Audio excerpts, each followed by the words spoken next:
El Ayuntamiento de Río Gordo patrocina este programa.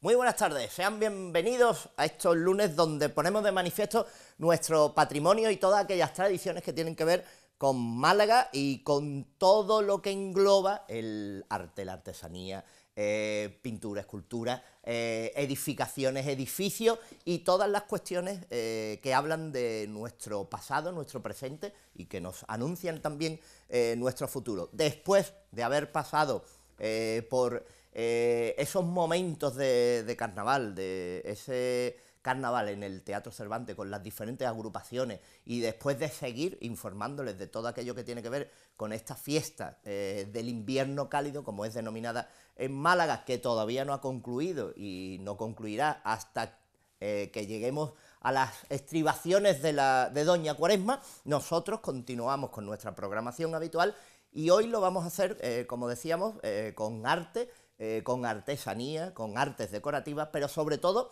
destacando el aspecto museístico, por un lado, y destacando sobre todo también, como anunciamos normalmente un personaje en estos microespacios que traemos los lunes, hoy vamos a anunciarles un grandísimo personaje, muy desconocido hasta nuestros días, pero puesto en valor a través de la exposición que el MUPAN ofrece y a través de las distintas investigaciones que se están llevando a cabo, y se ha puesto de relieve el personaje de una mujer en concreto malagueña del siglo XIX. Así pues sabremos más de esta mujer decimonónica que se adentró prácticamente en una investigación, en una creación que traspasó fronteras y que es de Málaga y no teníamos conocimiento o mucho conocimiento de su estancia, su hacer, su quehacer y sobre todo su producción, pero eso será después de saber de qué personaje estamos hablándole en el día de hoy en los microespacios.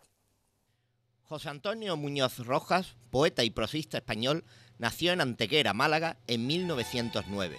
Estudió Derecho en la Universidad de Madrid.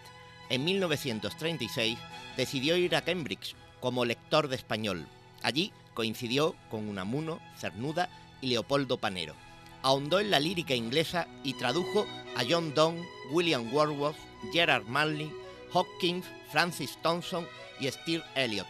En 1939 regresó a España, alternando entre la ciudad y el campo, y compaginó su vocación literaria con su trabajo en la banca. Fue un poeta y narrador de la generación del 36. Publicó su primer libro en 1929, titulado Versos de Retorno. Conoció a otros escritores ilustres como Emilio Prados, Manuel Altol Aguirre o Vicente Alessandre, entre otros. Colaboró en revistas como Mediodía, Isla o Caballo Verde para la poesía y además en publicaciones de posguerra como Escorial, Garcilaso o Ínsula.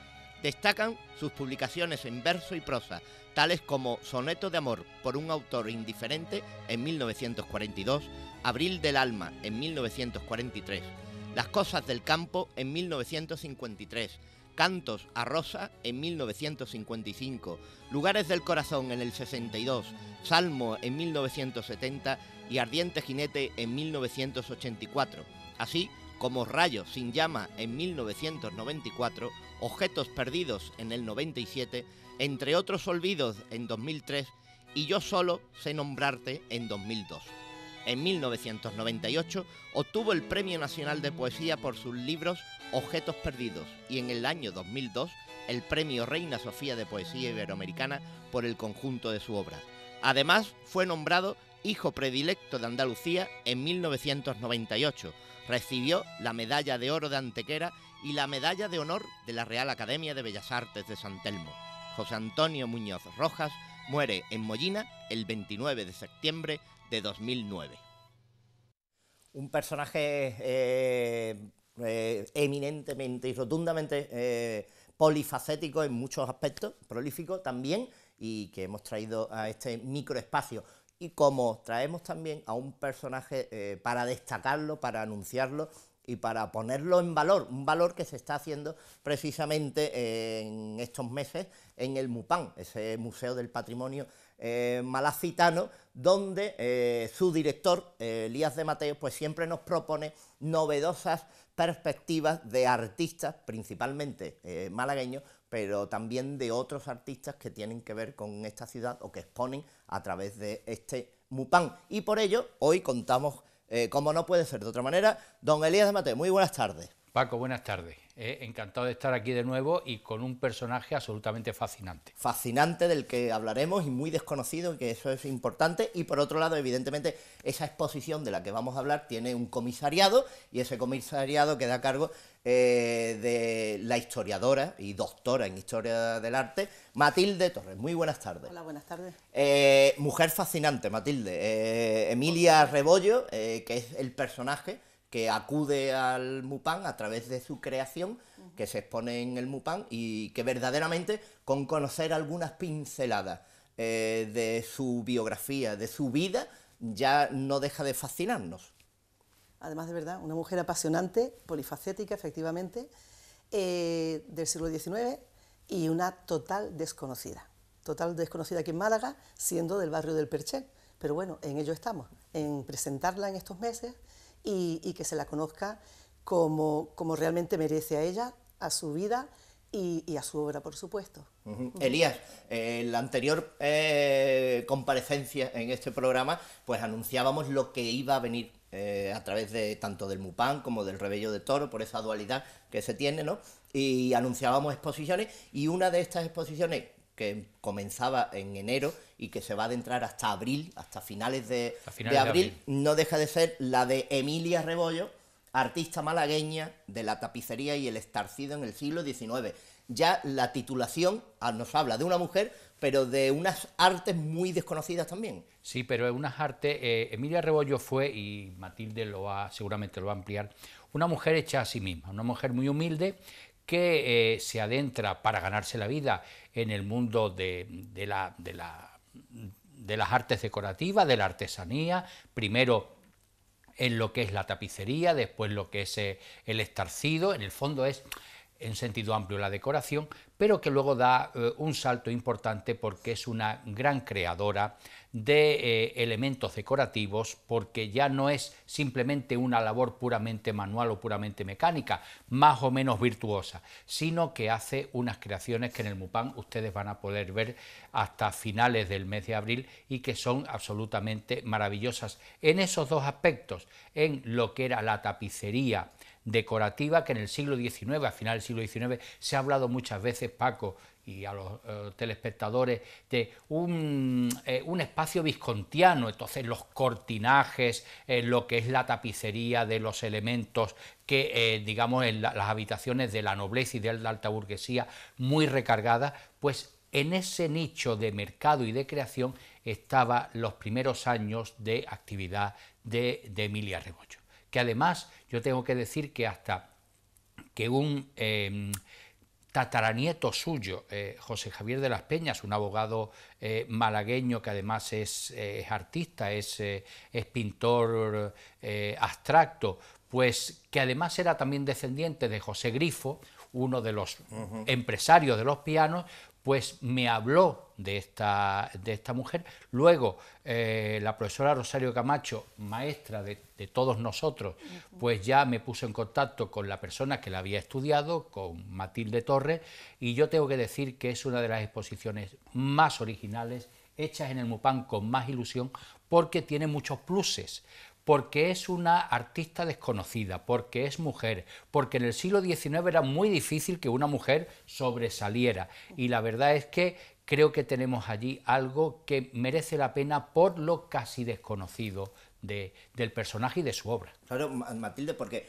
una mujer que se adentra en la artesanía, en las artes, que no era pintura ni era escultura, y que conjugabas tanto unas como otras, creaba un estilo propio y definía algo novedoso como una investigación. De hecho, fue nombrada, llamada por esa investigación en diferentes exposiciones, recibió diferentes premios, y todo una mujer del 19, que hacemos mucho hincapié porque no es lo normal, aunque también Emilia Rebollo también se tuvo que amparar en determinadas cuestiones en su segundo marido. Por supuesto. A ver, Emilia, el tema de la tapicería, que es su primera etapa, digamos, lo hace, digamos, por obligación. Por obligación, cuando con 16 años se casa o la casan con un tapicero francés que estaba afincado aquí en Málaga. Como bien ha comentado Elías, el tema de la tapicería, la burguesía demandaba esos productos y bueno, era un tapicero que más o menos era considerado. ¿Qué pasa con la tapicería? Ella aprende con su marido, tiene 3 hijos, pero queda viuda muy joven. Entonces ella sola sigue en el taller trabajando con la cartera de clientes del marido e incluso sumando clientes nuevos, ¿no? Eso quiere decir que lo hacía muy bien. Ya es difícil que esta mujer trabajase tapicería, regentara un taller y mantuviera a sus hijos, viuda. Luego, esa es la primera etapa. La segunda etapa es la del estarcido, porque en la obra de Emilia y en su obra está muy bien definida 2 etapas, tapicería, estarcido, con 2 esposos, porque ella fue una mujer con mucha fuerza, con mucho carácter, muy creativa, pero efectivamente en aquella época se tenía que sujetar, digamos, un poco al tema del esposo. Un ejemplo de ello lo tenemos, bueno, ya lo hablaré más adelante, un ejemplo es que cuando ella compraba material, enviaba sus obras a medio mundo, ella, por sí misma, el que mandaba todo eso era el esposo, porque era el que tenía, era legal que el esposo hiciera eso, ¿no? Entonces, bueno, una mujer muy fuerte, pero sí, siempre tuvo que solaparse un poco a los cánones de la época y no es que se amparara con los maridos, porque ella fue una mujer muy valiente, muy luchadora, pero en distintas facetas, en esta, por ejemplo, necesitaba de un hombre. Bueno, eso sí es verdad. Y toma el apellido incluso, ¿no? Sí, del segundo marido. El segundo de su apellido. Que era ebanista, Antonio Juan Fort, sí. Sí, pero bueno, hay que tener en cuenta que en el derecho occidental, en general, el derecho español, hasta los años 70 del siglo pasado, una mujer casada necesitaba el permiso del marido para abrir una cuenta bancaria, por lo tanto es normal que ella, pues unos envíos de aduanas, una correspondencia con el extranjero, etcétera, etcétera, pues tuviera de alguna manera al amparo o al abrigo de su esposo, pero está claro que su personalidad y que ahí, pues yo creo, esa impresión me da, y quizá pues Matilde me dará la razón, de que sus esposos la apoyaron. La apoyaron y entonces, y no, desde luego lo que no hicieron fue el tenerla como una especie de negra, perdónenme la expresión, de alguien que trabaja y el nombre que aparece es el de él, sino que ella brilló con luz propia, pero necesitaba un apoyo legal de sus 2 maridos, primero de uno y luego del otro. Estamos viendo imágenes de las realizaciones que se pueden ver en la propia exposición y gran parte de la obra de Emilia también se puede contemplar, hasta ahora se podía contemplar en la Hacienda del Álamo, que no dejaba de vincularse a la familia de ella, y aunque ahora tenga otras cuestiones y se dedique también a otras cuestiones, pero allí se puede ver, pero es, si yo mal no recuerdo, es la primera vez que se exponen museísticamente estas obras. Sí, sí, sí. Hay que decir que sí. Y bueno, yo siempre doy las gracias a los descendientes de Emilia Rebollo, que son tataranietos, incluso hijos de tataranietos, los que están ahora actualmente, ¿no? Les doy las gracias porque han sabido preservar ese patrimonio, ese legado de su antepasada, ¿no? Y también a los responsables de la Hacienda del Álamo, porque efectivamente, aunque la obra sea de distintos descendientes, está toda unida en lo que es la Hacienda del Álamo. Y en relación a exposiciones, esta es la primera exposición, la primera vez que se saca su obra, y bueno, salvo algunos estudios en la universidad, el tema de estar en un diccionario de pintoras andaluzas, que efectivamente, como comentaba antes, Rosario Camacho ha sido profesora, maestra de muchos de nosotros, ella es mi directora de tesis, y bueno, y entonces Emilia, yo ya conocí a Emilia porque efectivamente ella me dijo, Rosario, mira, allí hay algo de una mujer, tú estás haciendo tu tesis doctoral sobre la mujer en Andalucía, llégate. Y la verdad es que me sorprendió mucho porque su forma de trabajar y porque lo difícil es que llegue tanta obra a la actualidad de una mujer del siglo XIX.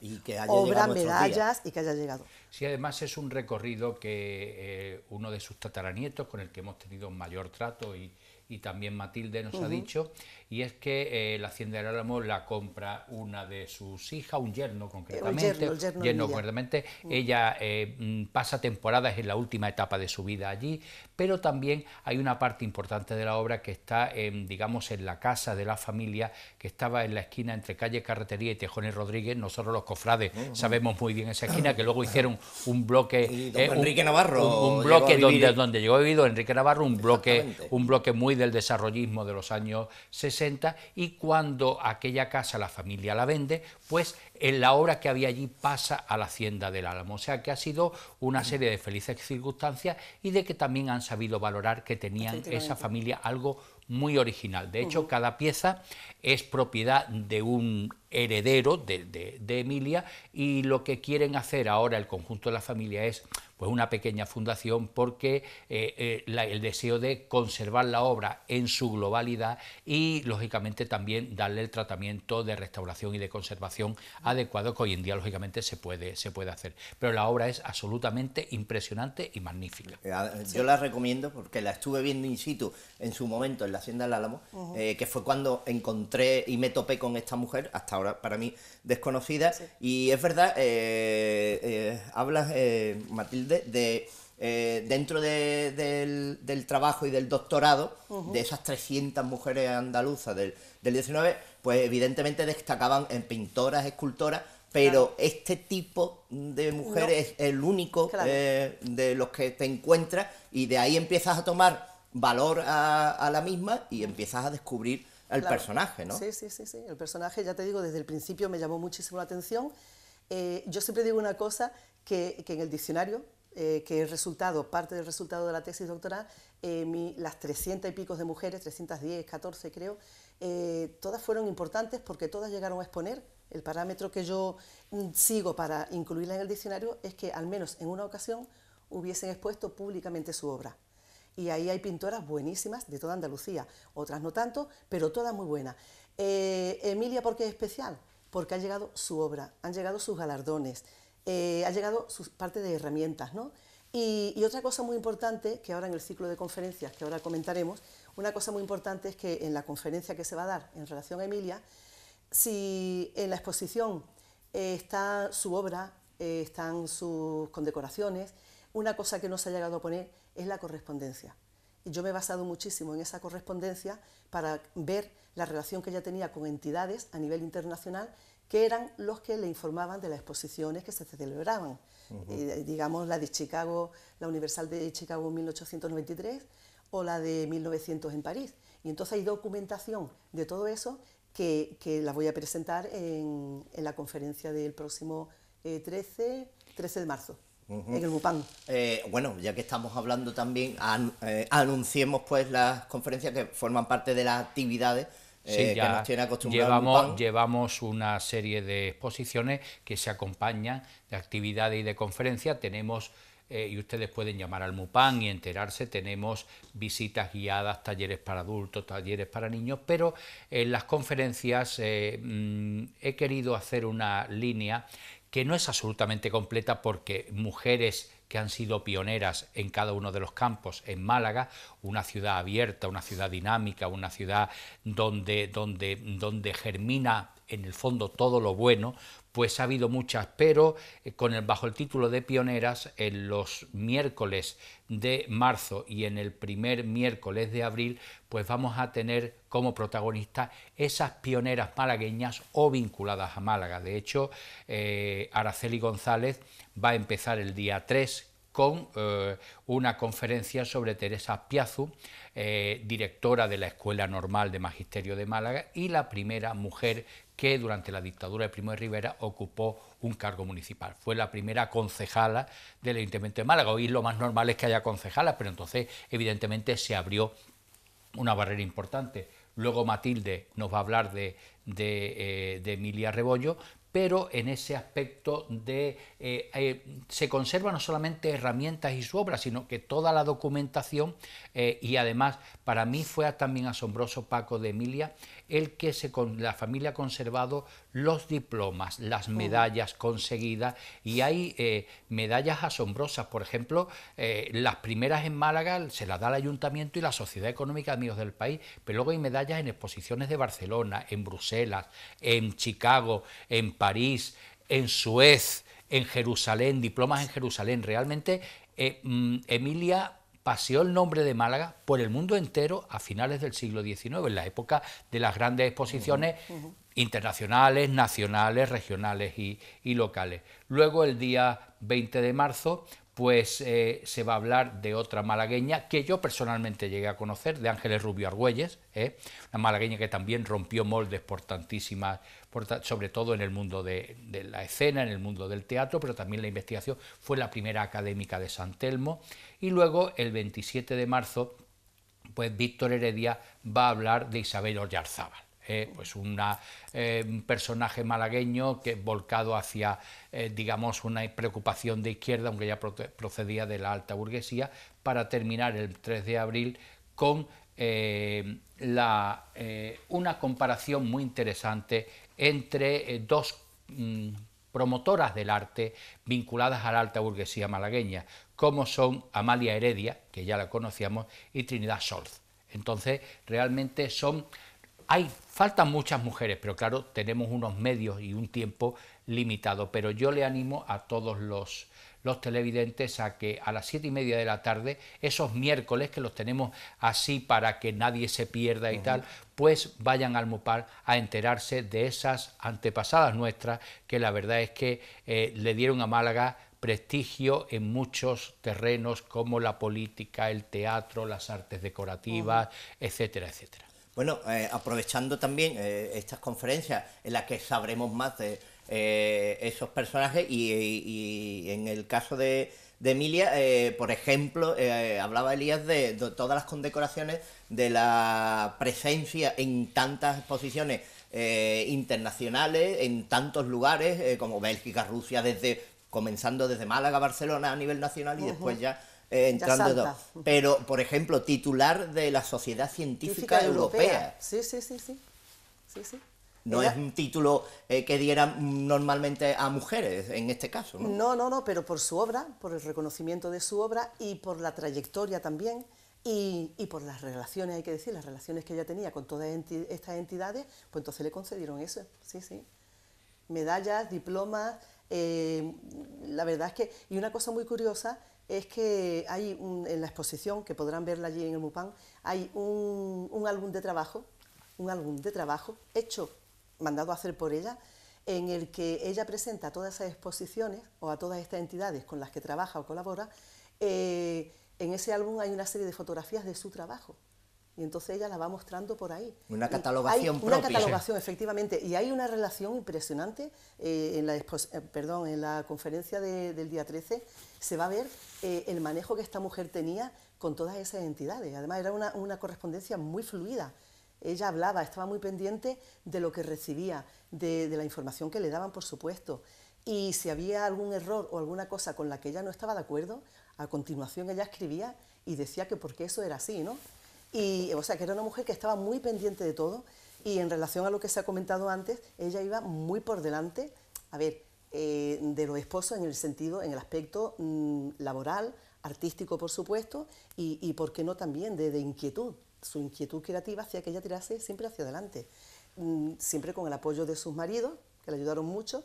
El primero la enseñó, el segundo le apoyó, pero que esta mujer, por ella misma, con su carácter, se abrió camino en medio mundo de finales. Tuvo un problema físico, ¿no? Sí, no lo hemos comentado anteriormente. Igual que antes dije que ella tiene dos etapas muy bien definidas por los esposos, salvo 10 años que estuvo sola, viuda, pero dos etapas muy definidas, porque la primera es la tapicería, y el trabajo de la tapicería llevado al tema artístico, la dedicación o la delicadeza con la que trabaja los textiles, las tablas, eso le perjudicó mucho la mano izquierda, porque ella fue especialista, artista, en la técnica del capitoné. El capitoné es profundizar con unos cordones la tela, con una serie de rellenos, para que queden ese dibujo que ya verán en el museo del MUPAM, ¿no?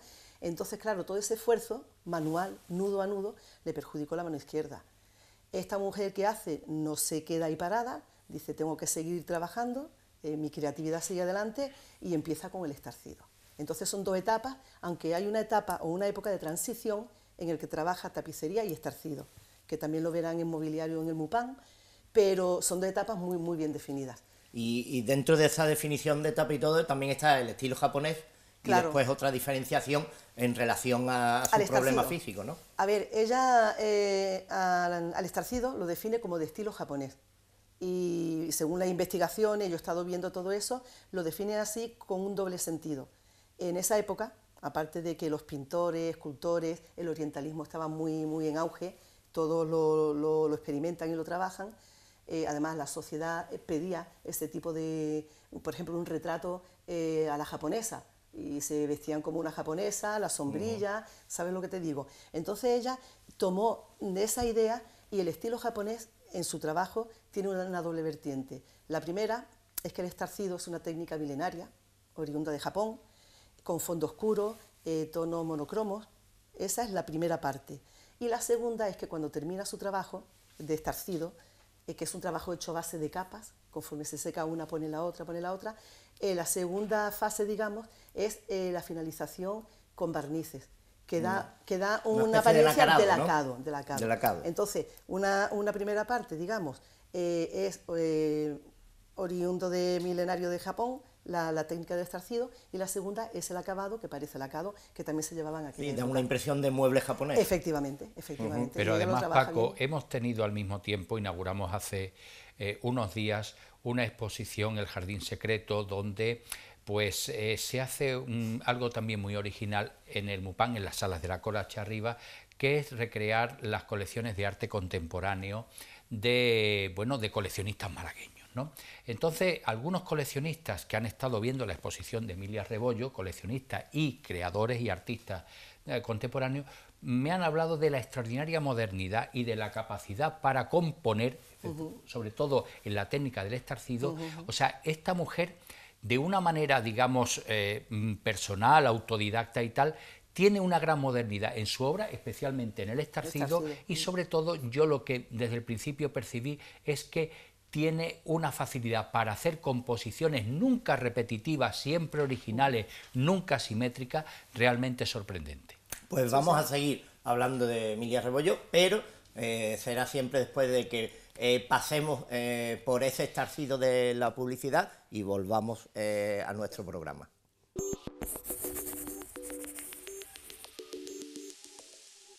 El Burgo, situado en la Sierra de las Nieves, celebra el 28 de febrero, Día de Andalucía, su fiesta de la sopa de los 7 ramales, con degustaciones de este exquisito y típico plato de su gastronomía local. Una jornada amenizada con música y buen ambiente para toda la familia. Fiesta de singularidad turística provincial. El Burgo, este 28 de febrero, te esperamos. Vive el Carnaval de Málaga. El 1 de marzo a las 6 de la tarde, pasacalle infantil. Actuaciones de agrupaciones por el centro histórico y a las 9 de la noche en la Plaza de la Constitución, elección de Drag Queen. Fundación Ciudadana del Carnaval y Ayuntamiento de Málaga. Carnaval de Málaga, la fiesta del invierno cálido. Patrocinador oficial, Cervezas Victoria. En la comarca de la Sarquía, de pasado árabe, con calles y plazas llenas de encanto, nos espera Río Gordo, sus ermitas y la iglesia de Nuestra Señora de Gracia, el recinto del Paso, el museo etnográfico. Disfruta de sus productos autóctonos, su gastronomía, sus fiestas, sus rutas de senderismo. Río Gordo, entorno natural espectacular.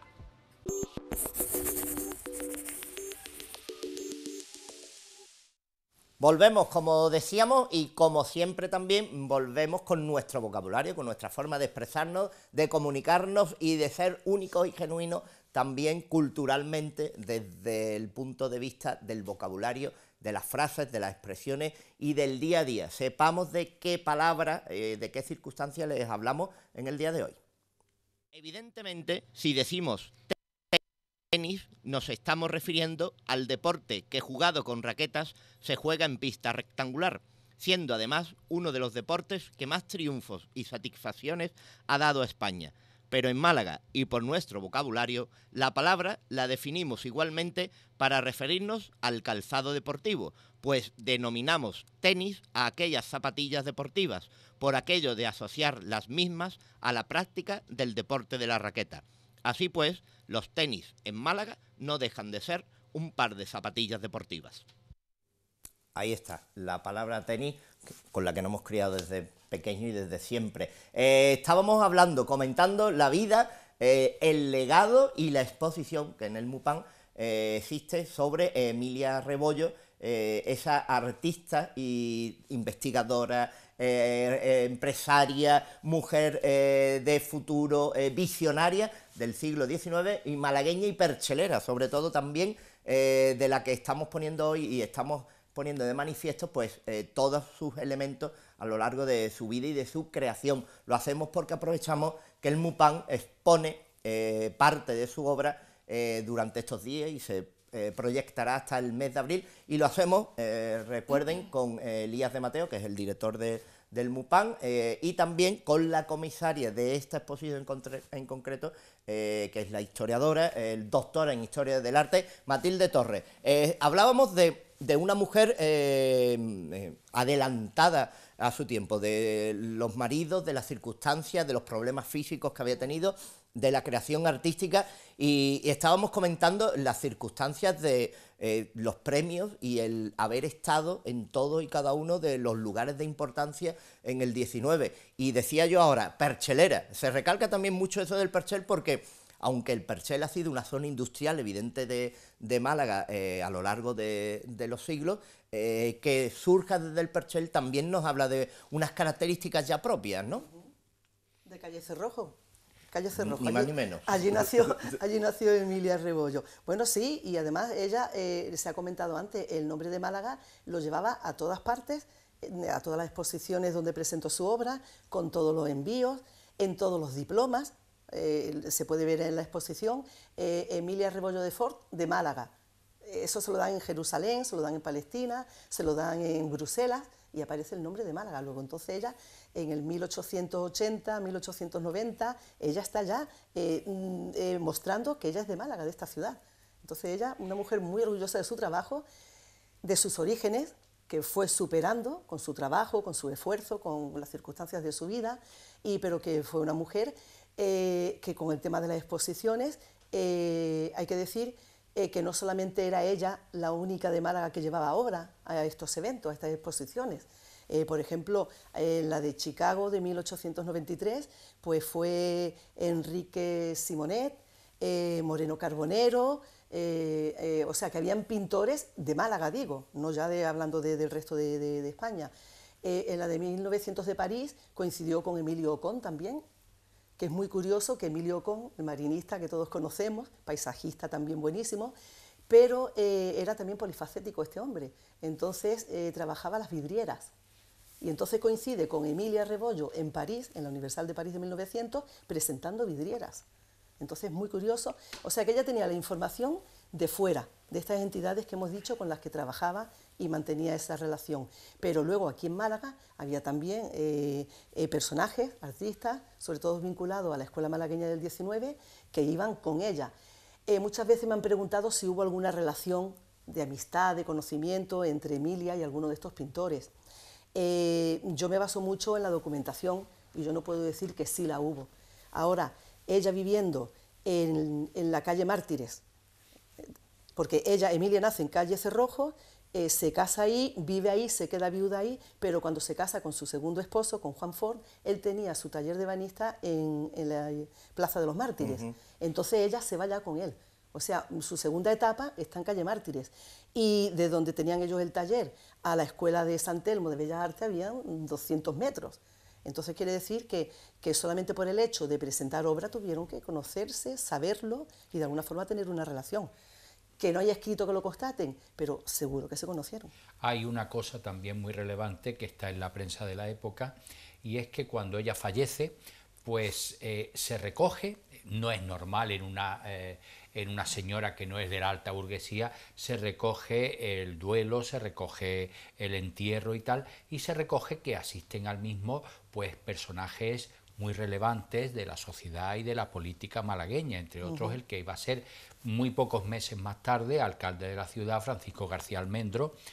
Por lo tanto, ella es, en el fondo, es el triunfo de la voluntad y de una vida por superar sus orígenes humildes y al final estar, digamos, incardinada y reconocida como una persona relevante en la sociedad malagueña. Si no, evidentemente, la Unión Mercantil no hubiera recogido el fallecimiento de doña Emilia Rebollo. Sí, bueno, una crónica de aquella entonces, una crónica no de aquella cualquiera. época, pues sí, no se dedicaba normalmente a cualquiera, con lo cual está claro que ella tenía su nombre. asciende socialmente y se relaciona con la burguesía de la época. Y yo creo que tanto Matilde como yo tenemos la esperanza, como ha ocurrido en otros casos, en que pueda aparecer alguien al ver la exposición que diga, bueno, pues yo tengo en mi casa una obra que creemos puede ser de ella porque el estilo puede ser similar y tal. Yo estoy convencido de que en Málaga tiene que haber obra de Emilia todavía guardada en algunas casas, en algunos herederos de la burguesía de final del 19, principios del 20. Pues, Matilde, ¿existe una catalogación de su obra o está incompleta? No, está. A ver, hay que decir una cosa, es que esto viene ya, Emilia, la gran desconocida, ya no, afortunadamente, viene de tiempos de tesis, viene de diccionario, viene de algún congreso que la he presentado a nivel nacional, pero hace un par de años los responsables de la Hacienda del Álamo y los herederos, por supuesto, me encargaron la catalogación de la obra de Emilia. Entonces esa catalogación está hecha, todo lo que hay allí.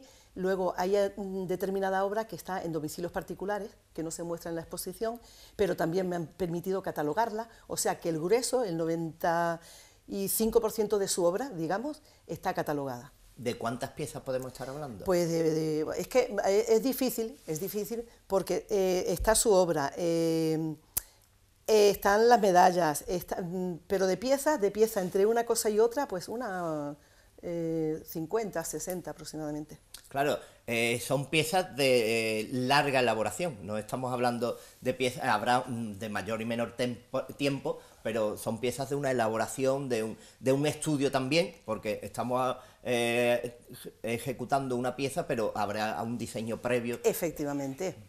Y ella era la artista, claro, y la creadora, claro, y en el diseño está sobre todo la creación. Claro, es que, si hablamos tanto de la tapicería como del estarcido, porque es verdad que la primera etapa de Emilia fue trabajar con el esposo, aprendiendo la profesión de tapicera, pero cuando ya da el salto al tema artístico, ella tenía que hacer sus diseños, y además diseños en papel.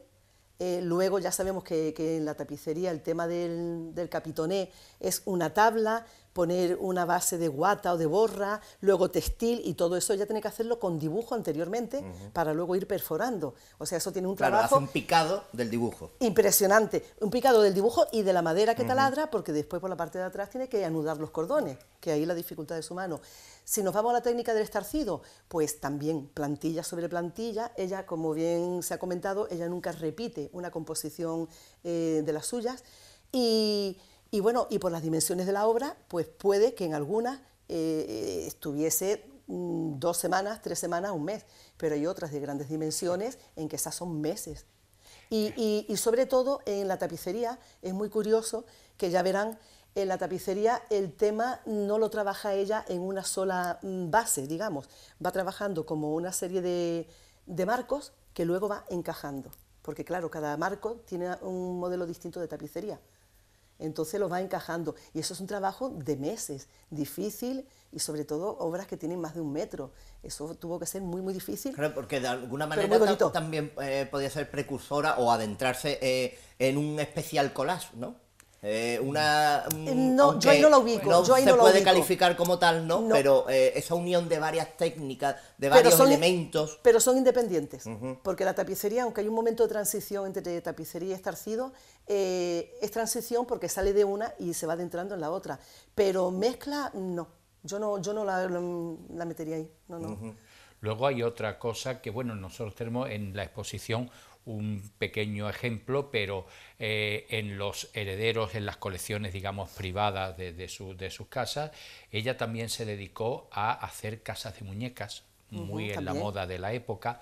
Ahí tenemos algunos muebles que también con su segundo marido, pues la decoración de determinado mobiliario se encargaba ella, mientras que la fabricación, digamos la parte de ebanistería la hacía el marido. Realmente tremendamente plural. Y cuando hemos visto ahí una serie de imágenes que hemos compartido con los televidentes, hay una serie de elementos que yo me he ido fijando a medida que uno se adentra en su obra, sobre todo en lo que es de tapicería. Ella hace algo tan moderno como guiños, o sea, hace por ejemplo un jarrón, ¿no?, con unos elementos florales o un cuerno de la abundancia y tal. Y de momento te pone una mariquita, te pone un caracol, te pone un ratoncito. Entonces, a mí me recuerda a esos guiños de los artistas tan originales en el cine. Por ejemplo, Hitchcock hace guiños, pues ella hace guiños que en un elemento, una composición absolutamente, en principio, vegetal, pues te pone siempre a lo mejor un elemento, un pequeño animal, un pequeño insecto y tal, pero que hace algo tremendamente original. Claro, en muchas ocasiones es como llevar la naturaleza muerta pictórica al plano de la tapicería y del estarcido.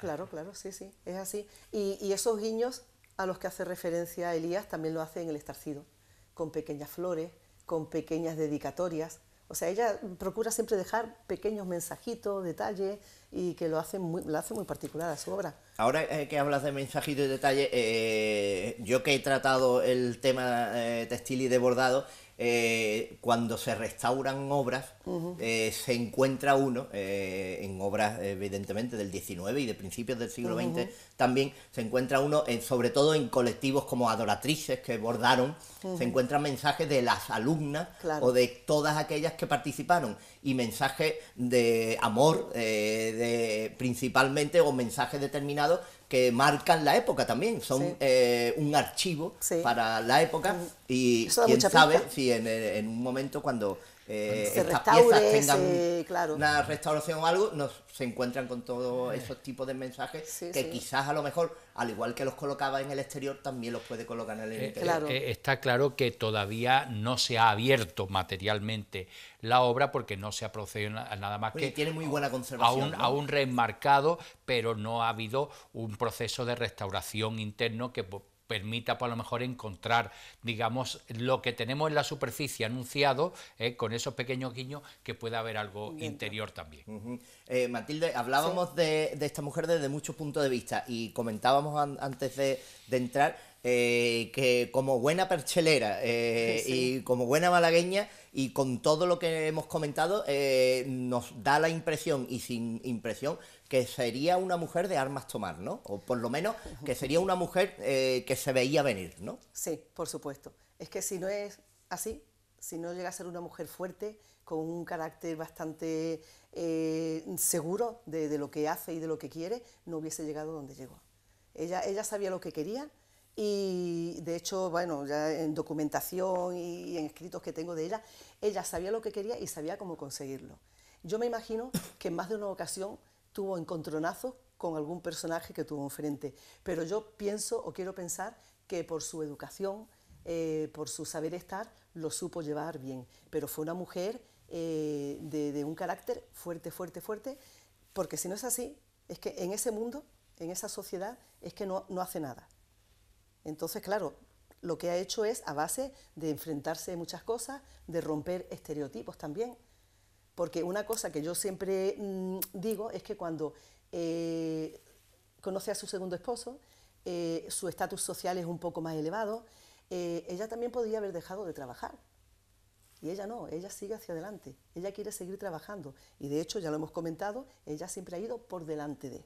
Entonces, una mujer con muchísimo carácter, y por eso su obra se vio en tantos países donde se exponía su obra, claro. Claro, porque tuvo que ser una de las malagueñas, o de las pocas, que se relacionaba con la sociedad mundial, por los viajes y las exposiciones que presentaba, más allá incluso del propio alcalde de la ciudad de Málaga, por ejemplo. Pero es que tú ten en cuenta que ella, si no hubiera tenido esa personalidad, esa inteligencia, esa habilidad y esa creatividad, ella donde nació y en el mundo que nació, no hubiera sido una faenera de la Casa Beban, claro, o hubiera sido una trabajadora de la industria textil malagueña. Entonces ella realmente, yo creo que desde su infancia y desde su juventud, ella se propone ser buena en su labor, aprende y es una auténtica maestra. Claro, y lo consigue.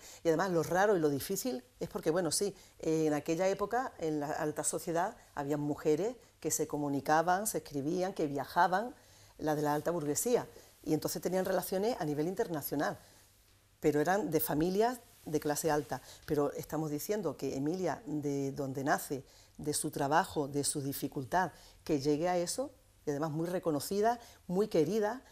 Hay escritos en el que presidentes de estas entidades con las que ella está en contacto les dicen que en breve vienen a Málaga a conocerla. Yo ya no tengo constancia de que viniesen o no, pero en el papel escrito sí que está eso, que vienen a conocerla a Málaga, que vienen a visitarla. Y esa correspondencia ella la mantuvo hasta muy poco tiempo antes de fallecer. Ella muere con 74 años, en 1915, y hasta un par de años antes está escribiéndose, ya sin trabajar, porque yo ahí no tengo constancia de que trabajara, pero ella sigue manteniendo esa relación epistolar con cantidad de personajes de medio mundo. Además lo tenía que ser porque, por ejemplo, para ser socia de honor de la Academia Parisienne de los inventores, no puede ser cualquiera. Claro. Es, además, mujer y española malagueña, con lo cual son muchos hándicaps. Y no de una clase alta que de alguna forma podía entrar por otros cauces, no, ella se lo tuvo que trabajar todo, desde el inicio. Pues, entonces por eso, con más orgullo, tenemos que ver la obra, que no la haya visto, de Emilia, y que la valore y que vea realmente lo importante que es y lo que hizo esta mujer, ¿no? Sobre todo, y que, por ejemplo, el Museo de Málaga pues pueda exponer una obra con todos los coetáneos del 19 que conformaron esos artistas malacitanos. La escuela malagueña. Claro. La escuela malagueña. Elías, recuérdanos de nuevo hasta cuándo se proyecta esta exposición y las actividades que hay en torno. Hasta el último domingo de abril. Y las actividades, pues las conferencias a lo largo de todos los miércoles de marzo y el primer miércoles de abril, para no meternos ya en la Semana Santa, que ya no viene a tono. Y sí, Paco, y a los televidentes siempre, pues como estamos cuando se inaugura, en el momento que inauguramos una exposición, estamos trabajando siempre en la siguiente, pues en el Museo Rebello de Toro, pues vamos a tener una exposición muy original a partir del día 12 de marzo, que se inaugura, y que yo invito a todos ustedes a que a las 7:30 de la tarde vengan a la inauguración. Una nueva temporal. Una nueva temporal sobre pintura religiosa, una obra que él no ha hecho en exceso, sí ha pintado mucho para las cofradías, hemos hecho muchísimas exposiciones de su pintura cofrade, pero pintura religiosa, pintura devocional, pintura que está en oratorios, en conventos, en iglesias, y que ha sido extremadamente complicado y difícil de localizar y de que nos la preste. Por lo tanto, es una exposición muy original. Y en el MUPAN, después de doña Emilia Rebollo, tenemos otro artista, y del Perchel además, que no es, que bueno, es que el Perchel da mucho de sí, alguien que es en estos momentos uno de los grandes retratistas españoles, que es Daniel Quintero. Daniel Quintero nace en el Perchel, de una familia muy humilde, y es, junto con Hernán Cortés, hoy en día los dos grandes retratistas de los personajes de la alta sociedad y de la política española. Entonces vamos a tener sus creaciones de grabados y de paisajes en el MUPAN, de la mano de la Fundación Málaga, y como comisario vamos a tener a José Manuel Cabra de Luna. Ya Daniel Quintero hizo una gran exposición en Málaga en el Palacio Episcopal, otra en el Rectorado, cuando pintó al ya el rector Díez de los Ríos, pero creo que es un artista que siempre los artistas que están fuera de Málaga tienen que volver para que Málaga conozca una obra que ahora mismo está en muchos museos importantes del mundo, porque es un artista de proyección internacional. Pues queda dicho, por cierto, también inmersos en la Semana Blanca. con actividades en el con Mupán actividades extraordinarias. Exactamente, con las escuelas de Semana Blanca, tanto en el Mupán como en el Rebello, porque esta mañana cuando salgo de la casa digo, no hay casi coche, y me doy cuenta evidentemente de que lo que no había era colegio, ¿no? Pero luego a las 11 ya teníamos en el Rebello a 19 niños y en el Mupán empezamos la escuela de Semana Blanca mañana. Pues Elías de Mateo, Matilde Torres, muchas gracias por venir y como siempre, Elías, como hacemos el paso de todo aquello que tiene que ver con Málaga y con el Mupán y con el Rebello, pues tenemos siempre informados mes a mes o bimensualmente a todas aquellas personas que quieran acudir a una exposición y que quieran saber más, en este caso, sobre una ya no desconocida. No, ya afortunadamente.